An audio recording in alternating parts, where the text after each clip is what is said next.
An important part of your organization's security posture needs to be intrusion detection.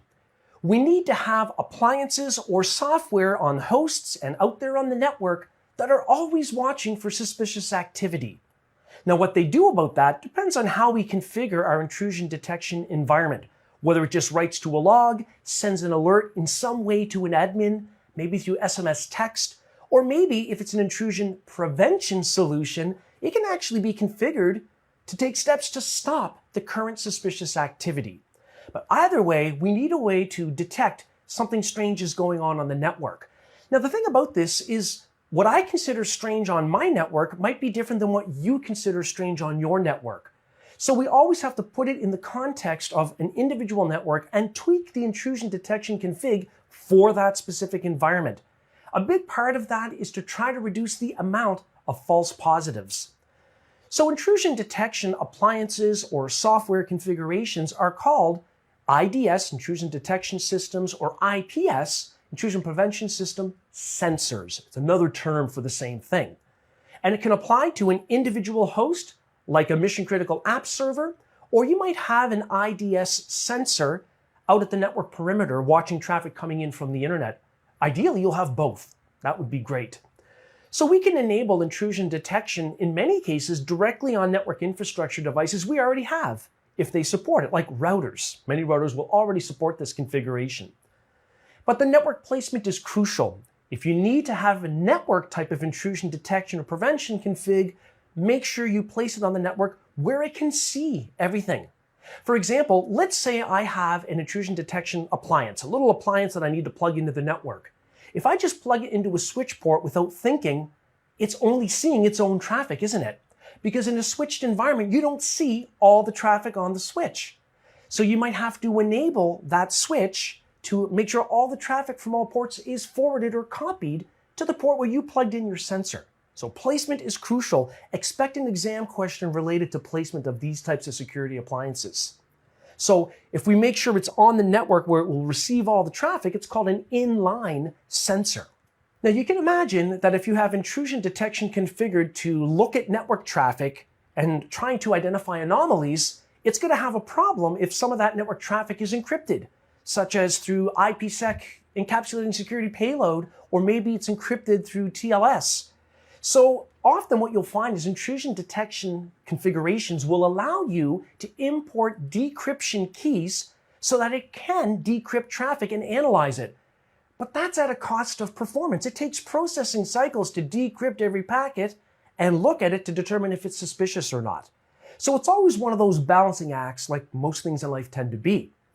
Now we can also have signature-based intrusion detection environments. What this means is that it's looking for known existing patterns of bad behavior. An example of this would be an Nmap scan that incrementally scans every host on the network, and for every host, it's incrementally scanning all of the port numbers on it to see if they're in a listening state. That's a known standard type of network reconnaissance pattern. Now that might be legitimate in some cases on your network, but at the same time, if it's running in the middle of the night, and that doesn't normally happen, then time of day could play a part in flagging that kind of as an indicator of compromise. Now let's take a look at a diagram so that we get a sense of placement for IDS and IPS sensors. So what we've got here on the far right is an attacker out on the internet. The attacker's victim or intended target is shown over on the left of the diagram. What we have is an exterior firewall, and then we have a DMZ or a screened subnet where we would have public services like public websites available to people on the internet. But then we've got an interior firewall that would allow, ideally, nothing to come in directly from the internet, but would allow internal traffic out. Now, depending on what your needs are, will determine exactly how that's configured, but generally that's the textbook example. Now, if we take a look here, we've got our NIDS sensor, if you will, plugged into a switch port. Now that switch port, remember, by default, will not see all of the traffic going through the switch, unless you configure that switch port to copy all of the switch port traffic to where you plugged in your sensor. And then what we would do is configure our network intrusion detection system, in this case, or our NIDS, to send alerts perhaps to admins via email, text, maybe even send that to a centralized SIAM system. Remember we talked about security information and event monitoring? A centralized enterprise way to get alerts? Your IDS and IPS sensors can report to that central system, so you don't have to worry about going out checking logs and checking your phone and so on. Another aspect of this is Unified Threat Management, otherwise called UTM. You're going to see a lot of network security firewall appliance type devices marketed as being a UTM device. Now think about that, Unified Threat Management. What that tells me is it probably supports a lot of the network security requirements that we talked about. Now that means things like firewall. So layer 4, layer 7 content filtering firewall, maybe forward and reverse proxy server capabilities, intrusion detection and prevention capabilities, a web application firewall, virus scanning alerts, spam filtering for unsolicited incoming email messages, even data loss prevention policies. That's a lot of stuff. And that's why it's called Unified Threat Management. So let's take a look at one of the more popular open source intrusion detection systems, Snort. You can download and run the Snort intrusion detection sensor on a Windows machine, on a Linux machine, and some Linux distributions have it built in. Here in Kali Linux, if I were to type in Snort, it doesn't know what I'm talking about because in some cases, in some Linux distros, it's just not installed by default. So what I can do is run sudo apt install Snort. I want to install the Snort package. Now I have to do this with elevated privileges. That's why I prefixed it with sudo, because in Linux, as we know, you have to do that if you're not logged in with the root account. So once this is installed, what we're going to do is take a look at a couple of configuration files and see what happens when we try to trigger network intrusion detection alerts.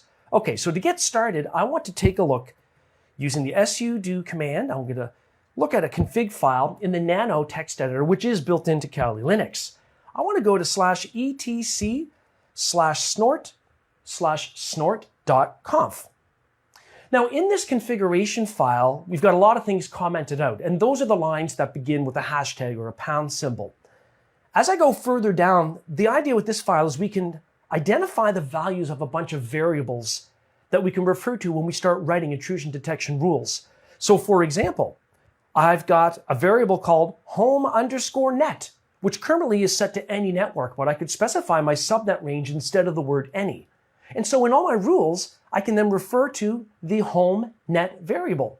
Same goes for the external network and other variables like DNS servers, all that stuff. Now I'm not going to change this, but I could. So I'm going to get out of here by pressing Control X. There's another important file where you actually define your rules. So I'm going to run sudo nano /etc/snort/rules, and I'm going to open up a file called local.rules.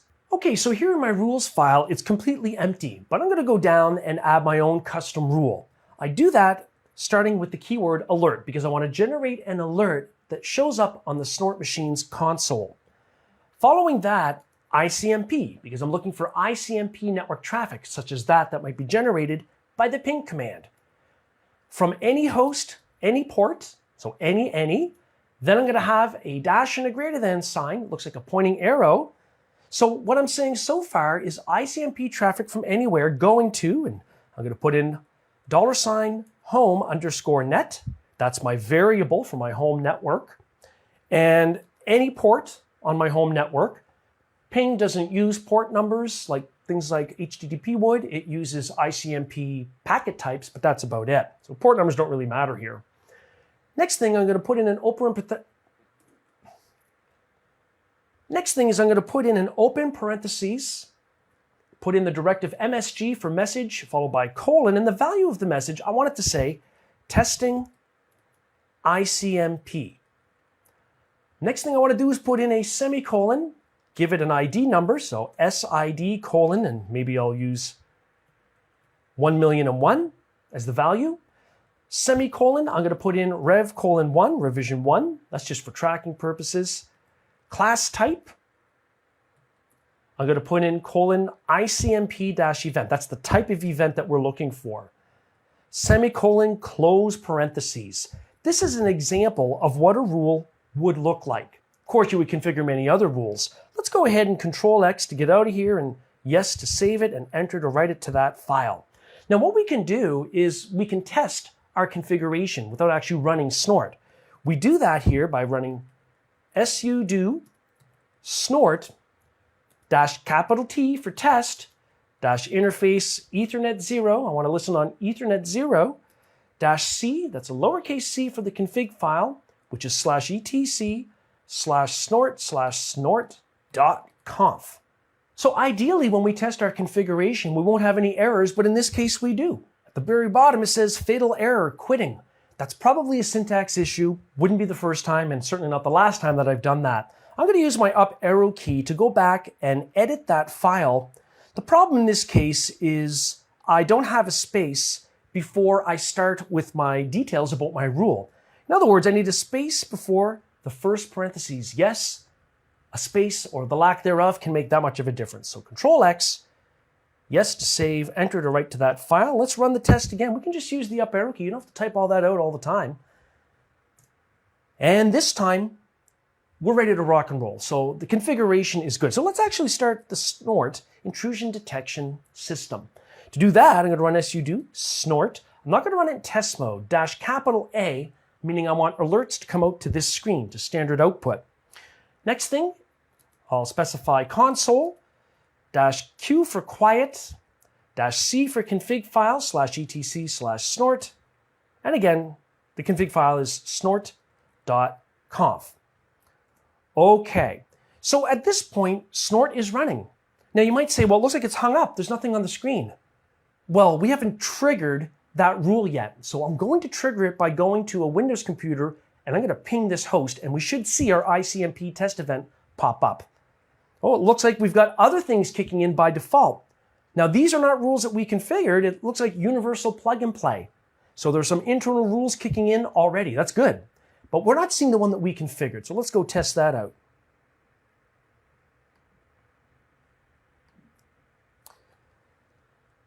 So here from Windows, I'm going to ping the IP address of that host where snort is running, 192.168.4.108. And it's pinging, we're getting a reply, and that of course is using the ICMP protocol under the hood. Let's go back and look at our snort interface. We've got a whole bunch of testing ICMP alert messages because we've just sent some ICMP traffic. Now, normally you don't have to connect directly to a host to trigger alerts. That's where the placement of the IDS sensor is important. You should be able to see all traffic already.